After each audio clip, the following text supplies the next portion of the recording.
So Technically speaking, they use modern day animal DNA. So true. So, but to be fair, how they did it was actually pretty damn cool. Like, so again, I love dinosaurs so much. My text tone is the Velociraptor roar. And how they got that noise, they did a dolphin screech that they grabbed from a dolphin, combined it with a guttural belly roar from a walrus, combined the two of them, and that's how they got the Velociraptor. So it's really amazing how they do like a lot of noise. In fact, like a lot of, believe it or not, I learned this recently, and this is actually blew my mind. Mm-hmm. Like the T-Rex like guttural like growling, like when it's like scanning over the car, like before it flips it over. Oh yeah, it's a koala. I shit you not. The grumbling. So give you an idea. Koalas are not cute and cuddly.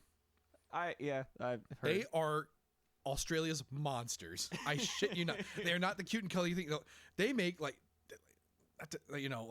when they mate, the males are like stupid aggressive, like almost like, okay, we need to break it up, like no. So, and they make like these like guttural like grumbling noises that you would never expect something that cute and cuddly to make.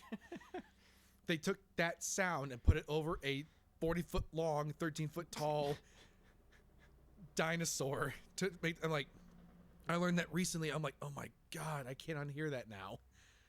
Everything about Australia,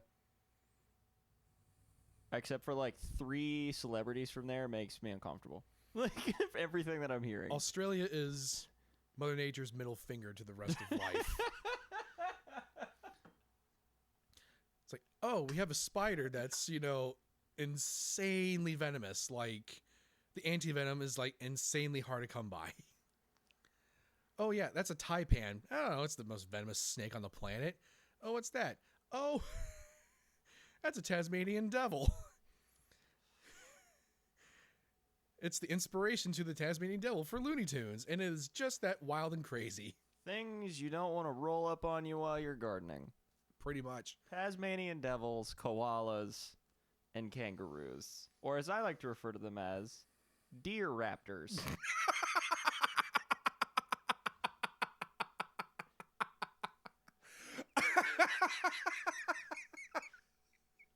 raptors. We gotta get t-shirts made. Just a picture of like a cute, cuddly, again, an animal that's cute and cuddly, that's not cute and cuddly. A cute and cuddly kangaroo, and just call it deer raptor. I saw a picture at one point. It was just a bunch of joeys in like a pen. Yeah. They were obviously being like hand raised. And I don't know who was doing this, and I don't know why you would do this, but ultimately, when I watched that, the opening scene of Jurassic Park 2 popped into my head. Na na na na. But yeah, but again, going back to our original story. So Home Alone. Home Alone. I don't hate this movie. I still watch it every year. It's a Christmas classic. I'm not taking it away from that. Here's my thing. That fucking family pisses me off to no end. And the fact that no one sees it irks me even more.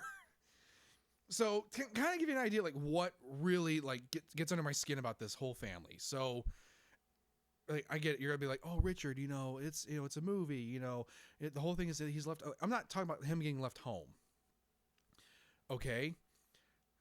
If any one of my aunts, uncles, cousins refers to my daughter as a little jerk, someone's losing teeth. Yeah. Yeah.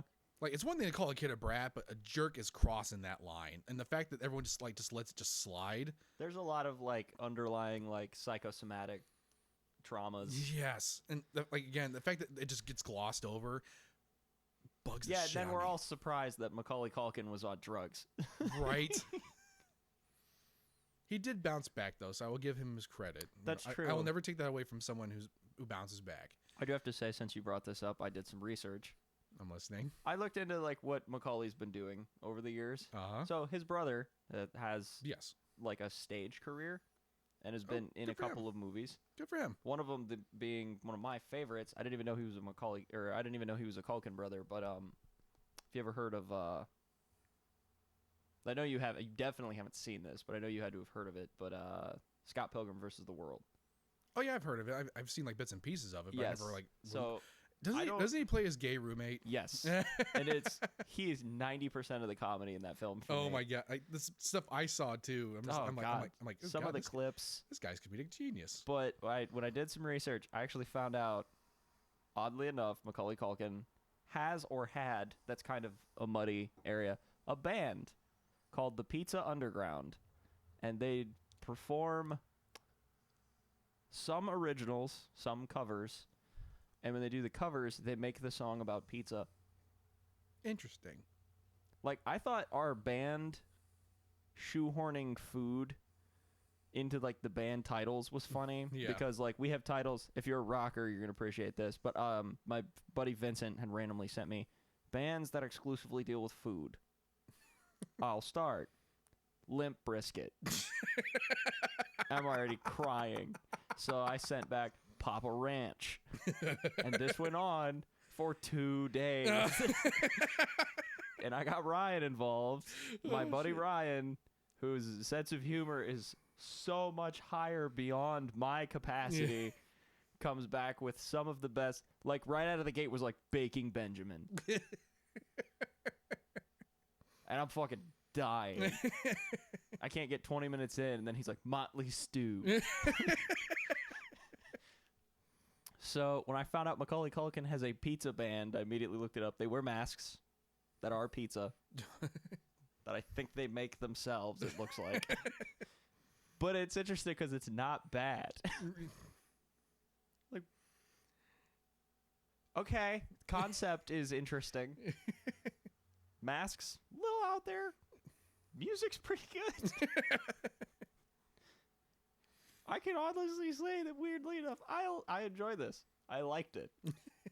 So, me being like a hardcore music fanatic and finding out that Macaulay Culkin turned to weird music, I was very okay with that.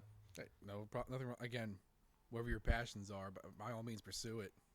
And he looks great, like today. Yeah, so so he, like I said, he really bounced back. So I'm very, very happy for him on that regard. Like I said, again, I watch this movie every year, and it's not just me. Like my family's in on it too. Yeah. We're watching this. This movie goes on. Like I said, I had to rewatch it to make sure I didn't miss certain things, or I didn't get, I just to make sure my, my whole logic was sound. Yes, thank you. So they realize they forget them and stuff, and already the uncle's like, well, I forgot my reading glasses. I'm like, I'm sorry, if you're equating losing a fucking 8-year-old kid to glasses, I'm looking at him and going, okay, you're not coming with us next year. Yeah. Okay, so again, they land. That's different because he's a Buman Hing. Yeah. God damn it.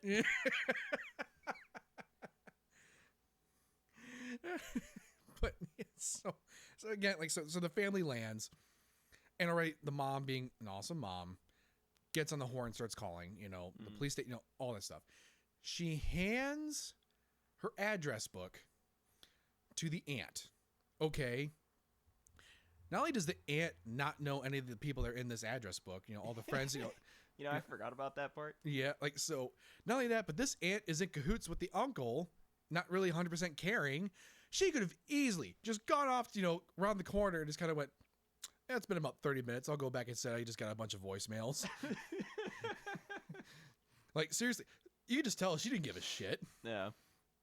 And then on top of that, so they're trying to, go back, go back to Kevin, as I totally get it. The mom's like, can you get me on a private flight? Can you do this? And they're like, I'm sorry, there's nothing we can do. And the dad looks at the mom and goes, look, you're tired. We're tired. Let's just go back to, Bob's place, we'll try to, I'm like, and then the lady, the concierge is like, well, one thing we can do is if you stay at the airport, we can maybe get you on standby. And seriously, just the fucking mom stays. Yeah. I'm sorry, but the moment you realize that you lose your 8-year-old kid and you land, vacation's over. Like from like, it is all hands on deck to get home. We are all staying, and but the rest of the fucking family, the dad including, just goes, well, we're gonna stay and enjoy our vacation. I'm like, fuck you, Jack. I am sorry. Yeah. I'd be too worried about my own kid to even enjoy the vacation. I agree with that. I don't even have kids, and I agree with that. So, and this is where I really go off the deep end on this one. So